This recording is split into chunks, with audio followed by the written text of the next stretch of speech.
welcome to the very first episode of NxTech. If you haven't figured it out by now, the N stands for Nick. And the NxTech stands for Tim. Yeah, I have my X.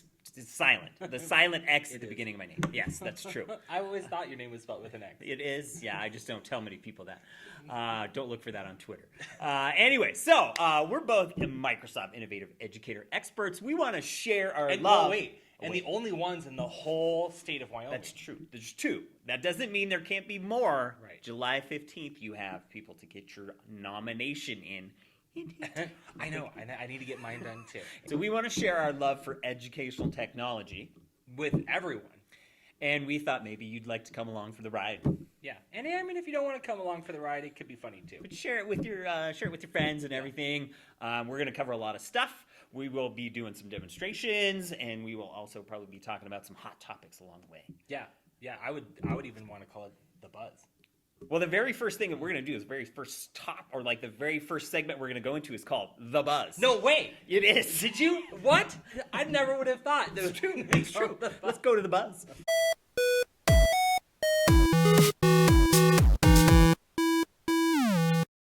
You know what's like a week away? Or I think it's like less than a week away. ISTE. Yeah. You know, I know we're probably not going to get to go this year because we're slackers and didn't get it together. But, that's true. But if you are going, there's a lot of things we'd like to tell you. You know what, Nick? I'm not feeling it right now. I know you said ISTE, and I know you're like, oh, ISTE's coming up, blah, blah, blah, blah. But I'm not feeling it exactly. We got to do something first before we can get in the frame of mind. So we have this new, I want to call it snapping technology. Oh, yeah. Kind of like the clapper. I like it. But watch. Your snap's not doing anything, man. Watch this. Look, don't you feel more at home now? I do. Check it out. Oh, I feel like I'm right in Philadelphia. Even though I'm not going to be at ISTE, I feel like I'm there right now. And I wish I would have learned to snap. Anyways, ISTE's the premier EdTech event, I would say. Usually about 20,000 people show up around there. You've got awesome things to go see and do. Obviously, there's sessions galore. You've got things like Flipgrid Live. Shout out to Flipgrid. Hey guys. Yeah, you can go to Hack the Classroom. There's so many things to do. You know, and having been to several different conferences, I think it's definitely my favorite. There's a lot of material and coverage and so forth. So definitely. You will come away with something if you go to ISTE. And if you're not, you're doing it wrong. Which is probably why we want to give you 5 tips to go to ISTE. Yeah. So let's go over our top. Now, these are in no particular order necessarily. Wear comfy shoes. And I don't just mean like, these are kind of comfy. I mean like, you wear your comfy shoes. You're going to be walking several miles a day just to go between sessions. Exactly. And if you want lunch and you want to walk around the convention center, comfy shoes, that is the way to go. The next thing we kind of want to relate to you guys is to plan out your conference. There's a lot to that, but normally ISTE releases, their conference agenda on their website. They have an app that has all of the materials in it. But plan out what you're wanting to do and what you're trying to accomplish each one of the days that you're there. Also, because it's in a huge city, you can go have lots of fun as well. So don't worry about the fact that you are going to go to the conference, go to your sessions, but then you can also go run up those steps like Rocky. Yep, we've done that. And then also go check out all the cool things that Nicolas Cage did in National Treasure. I like it. Or I guess we could call them American landmarks, whatever they are. Right. Yeah. Remember, your primary purpose coming from a technology director is to go to the conference. True. And then it is to have fun. And then go have some fun. But you should have some time to experience the food, the fun, but check it out. The expo hall, when you go there, you should probably plan ahead because if you're a little bit introverted, it could be a nightmare for you. True. And don't act like you have any money to spend when you go into the expo hall. Well, most of you are probably teachers who don't have that. So, here's the thing. Don't make eye contact unless you absolutely have to and you want to listen to somebody. Because you might get sucked into a presentation where the guy's offering you a Starbucks card. Yes! And then you find out it's not even activated. I know. That happened to us at FETC. So I'm just saying, you got to watch out who you talk to. There are some cool things and people that are in the expo hall that you want to go check out. So you should probably go on the app, look at where everybody's located at so you can find your way there so you know where to go. So you can go to like the big things like Microsoft. You could go check out Flipgrid. Again, I mean, Flipgrid's there and they've got all their cool people who are hanging out, ready to share all the Flipgrid love with you. Go check those guys out. And trust me, there's plenty of these in between all the guys that are trying to sell you stuff.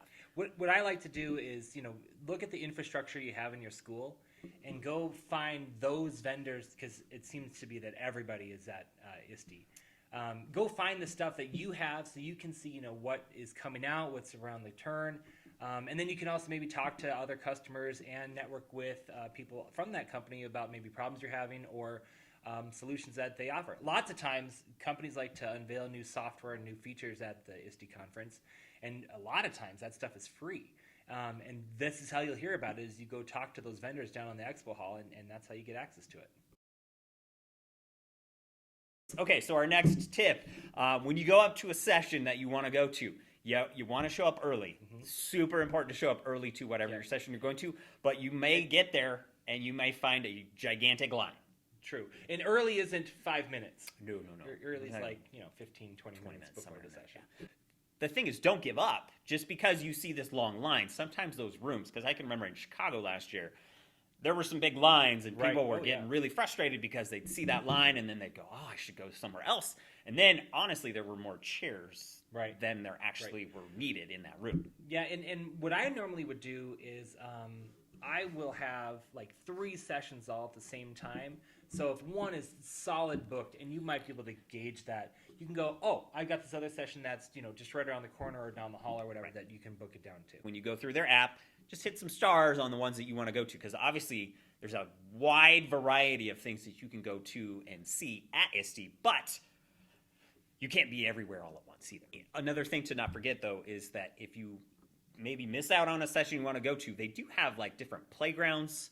ISTE has got several playgrounds around their convention centers, and then also if you go check out the poster sessions, you can actually see some pretty cool stuff here. Yeah, a lot of times the poster sessions get just blown through. You just I know. by. It's like an afterthought, but really, honestly, it shouldn't be, because there is actually some worthwhile information, and you get to like a little more personal touch, because a lot of times you can actually talk to the teacher who's presenting. That's right.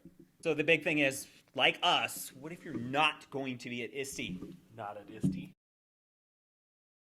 Anyways, what we want to do is we want to give you an opportunity, those of you who are going to ISTE, to share everything that you're doing. That's right. So you go to flipgrid.com, go to NxTech, and go find the grid that says ISTE, and then you can share what you learned at ISTE with some of the people who, like us, are not going to be there. That's right. We would really enjoy that, I think. All right, so on to our hot topic.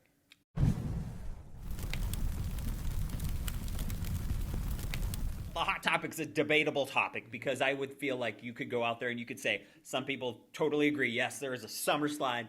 Some people probably would say, I don't know if I totally agree with that kind of thing. But I'm saying, if like out of school, being a teacher, obviously, if a kid doesn't go to school for about 2.5 months, well, I'm going to guess there's some great regression. portion of them are probably not spending much of their time at home either reading or doing some math or doing some sort of schedulized thing like they would at school.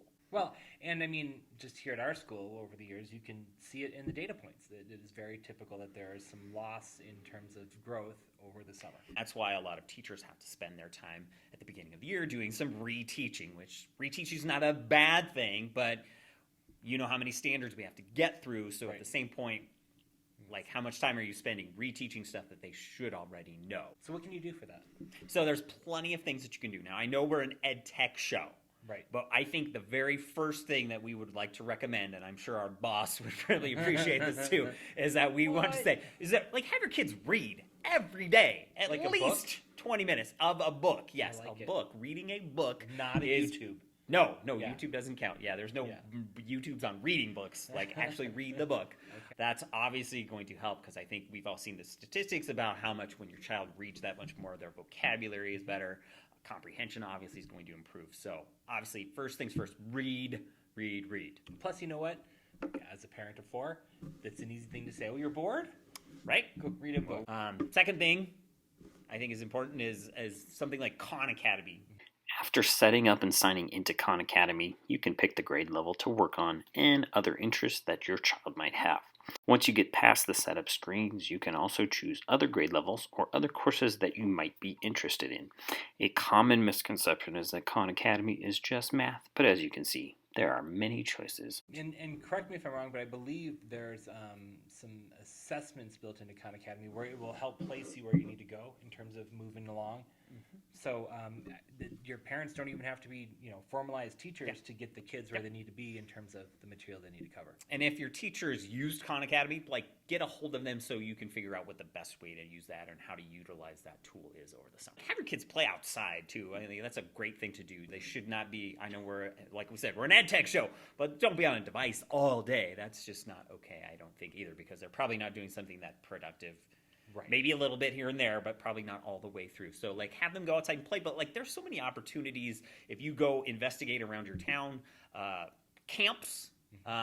We're hopefully doing a little camp later as a tech camp around here. And then also, but you should have either, you can check out your local museums and science centers or whatever else. Go visit museums, libraries. There's so much to do that I think will help with that whole summer slide. It's probably one of those, golden ratios where, 5-10% of effort results in 80-90% of return. And they don't even have to know for sure that they're totally learning at the same time. Exactly. I think that's the important thing, is that they're having fun and they're learning and they're not even realizing exactly what they're doing. Exactly. So here's another thing that we want to do. We want to make sure that you viewers out there have a voice in what we do. And so I think this is important. We're going to go back to Flipgrid again, where via the app or the website, type in NxTech or NxTech for the flip code, and then once you're logged into that topic, find the grid called Summer Slide, where you can add your own thoughts and ideas about how to avoid that summer slide. We're going to assume most of you are probably teachers that are watching this because you're interested in educational technology.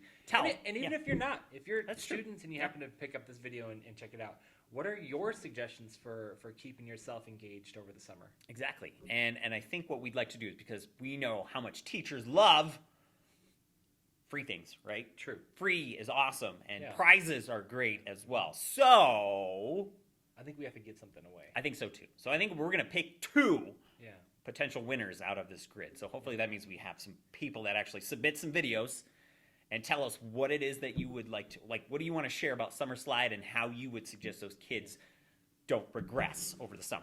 And we're not going to do anything real cheesy, like no cups or t-shirts. Oh no, this would be great. Yeah. This would be fun really stuff. Awesome. Well, we got so much potential. Yeah. Is it a mystery this time? Yeah, let's keep it a mystery and Let's see keep if it a they do mystery. it. But it'll But be worth the time. next episode, we will share your video That's right. on NxTech. Yeah, I like Cool. it. So thanks for watching our first debut episode. I know. I think it was great. I think so we too. covered some good topics, and I think there's so much more that we can do. We look forward to your feedback and just wanted to give you some ways to be able to maybe connect with us and stay subscribed. We're going to have, Facebook links or Twitter stuff somewhere in here, this land. Right. Okay. So. Check out NxTech. We'll have our own, but you can definitely get a hold of us via our own Twitter handles and whatever else too. That's right. But check for updates and see what's coming up in the next episode.